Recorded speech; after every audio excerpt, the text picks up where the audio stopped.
Well, welcome back, everyone. Boy, did we luck out. As you may know, because if you've been watching us this summer, we've been doing a really nice little mini documentary on the Adirondack Museum, crown jewel of a museum located right in the Adirondack Park. So I called up the director, Todd Happer, just to check in because they got a big event this weekend. Lo and behold, he was down in Saratoga. So just a little casually today, I guess. So welcome, Todd. It's great to have you here and talk about timing. Yeah, it was great. We're doing a lot of errands, getting ready for this weekend's big annual show.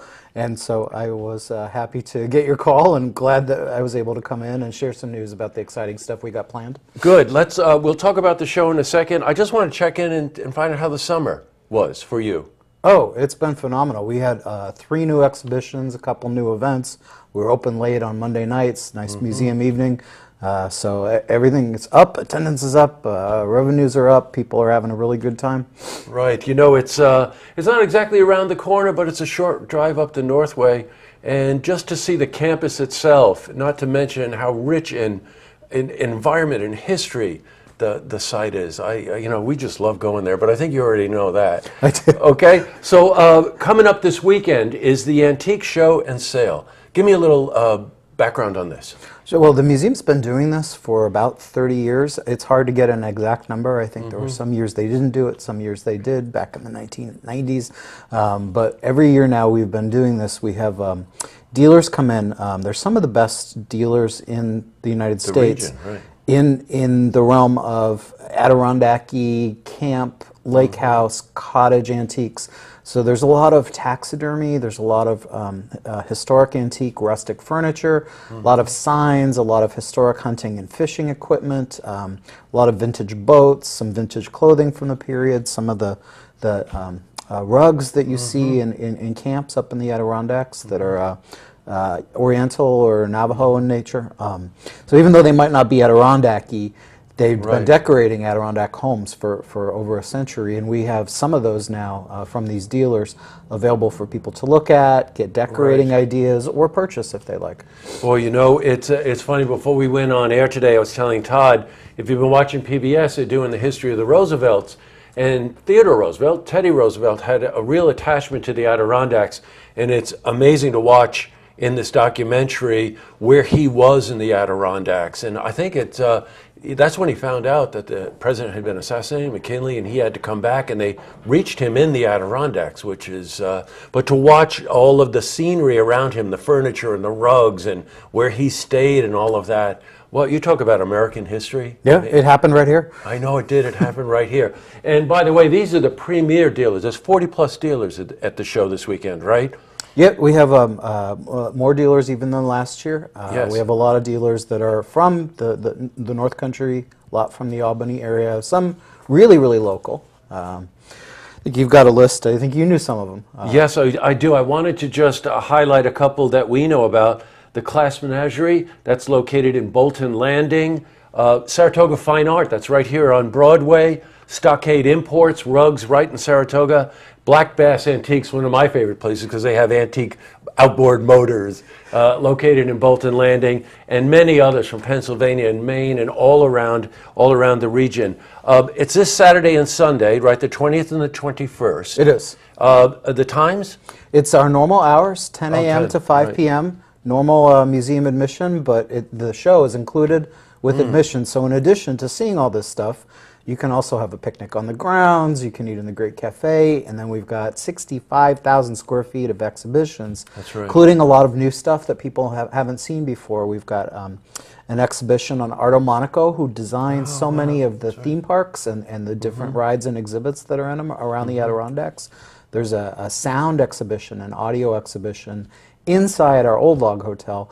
An artist named John Morton from New York City designed a lot of acoustical sculptures to try and illustrate what sounds are in the Adirondacks, both historical ones and present ones.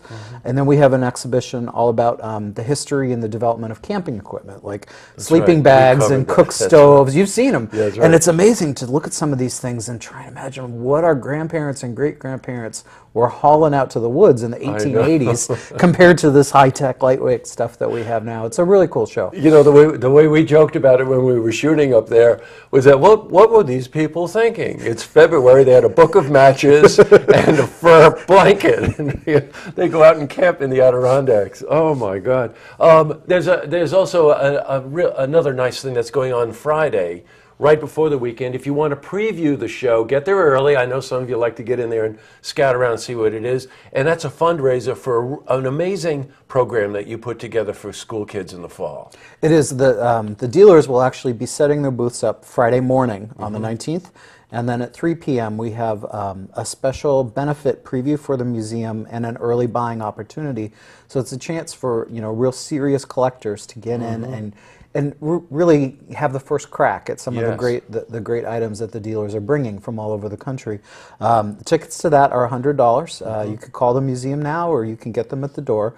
But what the proceeds do is they support all the museum's exhibitions and programs, including we have this program where when the museum closes down on Columbus Day, our educators don't stop. They go into schools around the park and outside the park. Any of the counties that have land inside the Adirondack Park boundaries will go anywhere in those counties, including you know, in Queensbury, in Saratoga Springs, Warren, Washington counties, sure.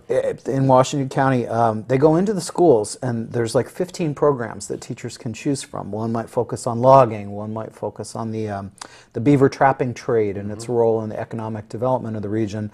And the educators are amazing. They bring in these artifacts that are they're not super valuable, so they're touchable, and the kids can pick up beaver pelts, or they can maybe look at some of the equipment that was used in a lumbering camp, or they can try on one of those beaver skin top hats that were very fashionable in the 1860s. And the educators go in and they just do all these curriculum things that are tied into the local standards and curriculum, and really give the kids a real sense of history. Yes, but a sense of history that isn't boring to an 8-year-old. It really comes alive for them when they can put themselves in the place of what their ancestors may have lived through and understand that's how things happen, that's why things happen. So well, you know the teachers what? make it come alive. Anytime you get into a situation where you can make history come alive, for yourself, your children, whatever, it gives you that one other connection to it. And you're right, it's anything but boring. By the way, I'd probably pay big money to see you in one of those hats, by the way. You know, just well, that might be a good fundraiser someday. Yeah, I was just going to say, you want to raise some serious money, Todd?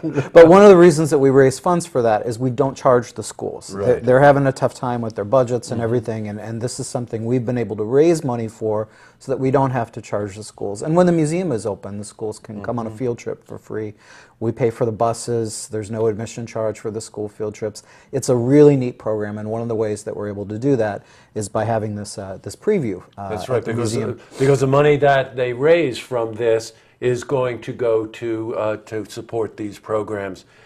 Okay, your mission, should you choose to accept it. We've got a beautiful weekend coming up.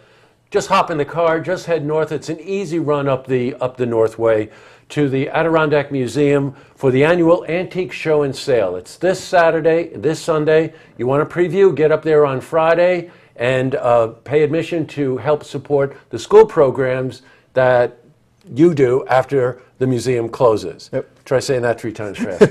All right, Todd, the best of luck. I can't believe we caught you on your way today.